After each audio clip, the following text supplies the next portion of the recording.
Hello everyone. आप सभी का स्वागत है मेरे YouTube channel my 3H Pathfinders पर। मैं आज अपने यूट्यूब चैनल का नाम और उसके उद्देश्य के बारे में थोड़ा डिस्कशन करना चाहता हूँ कि मैंने ये जो अल्फ़ा न्यूमेरिक नाम लिया है वो कहाँ से लिया है। तो इसमें बात करते हैं कि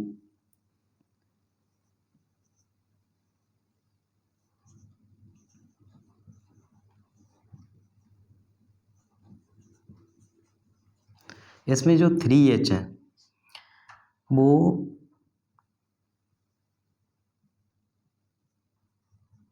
महात्मा गांधी जी की जो हमारी शिक्षा को लेकर उनकी नीतियां हैं कि उन्होंने हमारी आने वाली जनरेशन के लिए शिक्षा की नीति क्या है। तो उसमें ये जो 3H थ्योरी दी थी तो उसमें पहला H है वो हेड है, दूसरा H जो है वो हर्ट है और तीसरा H हैंड।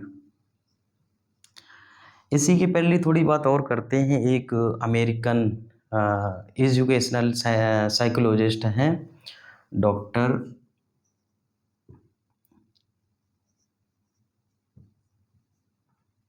बेंजामिन सैमुअल और ब्लूम, ये एक ही नाम है, डॉक्टर बेंजामिन सैमुअल ब्लूम। तो इनकी एक ब्लूम्स टैक्सोनॉमी है जो हम बीएड में पढ़ते हैं, बीएड के सिलेबस में है हमारा ये जो ब्लूम्स टैक्सोनॉमी, ब्लूम्स की टैक्सोनॉमी। तो इन्होंने भी गांधी जी के जो पैरेलरी है ना हेड, तो इसके पैरेलरी इन्होंने दिया है हेड के पैरेलरी दिया है इन्होंने कॉग्निटिव दिया है और इसके अफेक्टिव और इसके साइकोमोटर। साइको लगाए तो इसका मतलब ये मन नहीं है, मोटर लगाए तो ये हाथ से रिलेटेड है, ठीक है, क्रियात्मक। अगर हिंदी में इसका अनुवाद किया जाए तो ये संज्ञानात्मक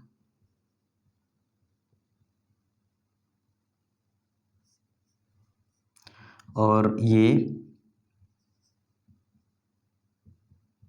भावनात्मक और ये क्रियात्मक। अब इसके बारे में थोड़ी बात कर लेते हैं कि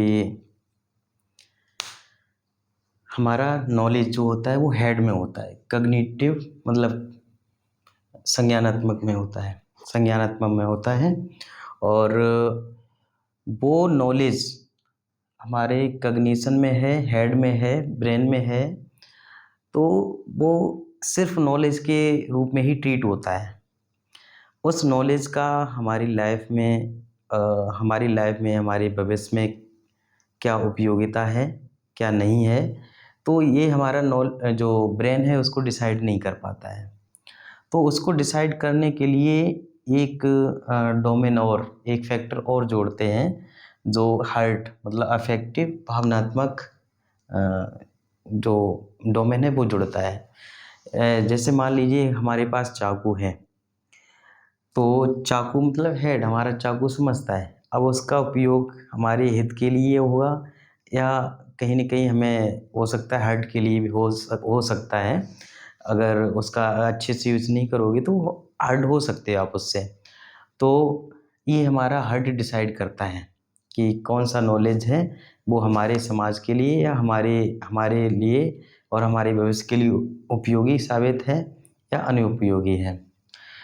ठीक सेम इसमें अगर हेड और हार्ट में तो नॉलेज है, लेकिन अगर वो नॉलेज हैंड में नहीं है तो भी कोई मतलब नहीं है। तो वो ऐसी है कि जैसे सूक्तियाँ दीवार पे लिखी हैं, पढ़ने में अच्छी लग रही हैं, नॉलेज है जो दीवार पे लगा है और हमें पढ़ने में अच्छा लग रहा है, मतलब हेड है और हार्ट भी है, लेकिन वो हमारे व्यवहार में नहीं उतरा है। जब व्यवहार में नहीं उतरा है मतलब एग्जीक्यूशन नहीं हो पा रहा है। जब तक नॉलेज का कोई मतलब नहीं है, जब तक वो हमारे एग्जीक्यूशन में नहीं आता है, हमारे क्रियात्मक डोमेन में नहीं आता है, साइकोमोटर में नहीं आता है, तब तक वो नॉलेज सिर्फ नॉलेज है। ठीक है, क्या अफेक्शन है, अफेक्शन भी है, लेकिन उसका मेन पर्पज जो है वो तभी साबित होगा जब वो हैंड में आ जाए, क्रियात्मक हो जाए। ठीक है, तो ये नाम है, मैंने थोड़ा सोच के रखा है कि, और इसमें जो 3H है, उसके बाद पाथ फाइंडर्स है। पाथ फाइंडर्स का मतलब है पथ प्रदर्शक। तो ये चैनल खासकर मैंने अपने स्टूडेंट्स के लिए बनाया है, जो स्कूल में हैं, अभी कॉलेज में भी हैं कुछ, तो उनके लिए पथ प्रदर्शक थोड़ा बहुत जितना मुझे आता है, मैं अपने हिसाब से थोड़ा बहुत मार्गदर्शन करने का सोचा है मैंने। तो इसलिए मैंने थोड़ा ऐसा नाम रखा है अपना, माई 3H पाथ फाइंडर्स। तो इसमें क्या है कि अभी जहाँ तक हो सकता है पथ प्रदर्शन, तो वहाँ तक करूँगा। जैसे आप मान लीजिए आप एक कार से कहीं जा रहे हैं, सफ़र कर रहे हैं, मान लीजिए दिल्ली जा रहे हैं, तो आपको उस कार की लाइट हो सकता है 200-300 या 400-500 मीटर तक दिखाई दे, लेकिन आपको आगे तक का रास्ता, पूरा रास्ता नहीं दिखेगा। लेकिन जब आप वहाँ पे पहुँचेंगे तो उससे आगे का भी रास्ता दिखना लगेगा, वहाँ से जब वहाँ पे पहुँचेंगे तो सेम जब आप बड़े हो जाएंगे, थोड़ा और बड़े होंगे, सीखेंगे, तो आपका कग्निशन डेवलप होगा, तो उसमें भी विचार आएंगे, तो आपको हो सकता है फिर अपने रास्ते खुद निर्माण करना और प्रदर्शन करना आ जाए। ठीक है, तो आज इतना ही रखते हैं। अब आगे चैनल में, आगे वीडियो में बात करते हैं। फिर जो टॉपिक होगा, कई टॉपिक मैंने चूज़ कर रखे हैं कि मैं उन टॉपिक्स पे बात करूँगा, तो मैं फिर उसमें वीडियो बनाऊँगा। और आपको जैसा लगे कि आप, मैंने तो काम अपना कर दिया है, अब आपको लगे कि हाँ, इसमें थोड़ा मेरे हाथ का जो काम है वो करना चाहिए, तो आप बिल्कुल करें। उसके लिए धन्यवाद। और आपने जो वीडियो अभी देखा है, तो वीडियो देखने के लिए भी बहुत बहुत धन्यवाद। Thank you.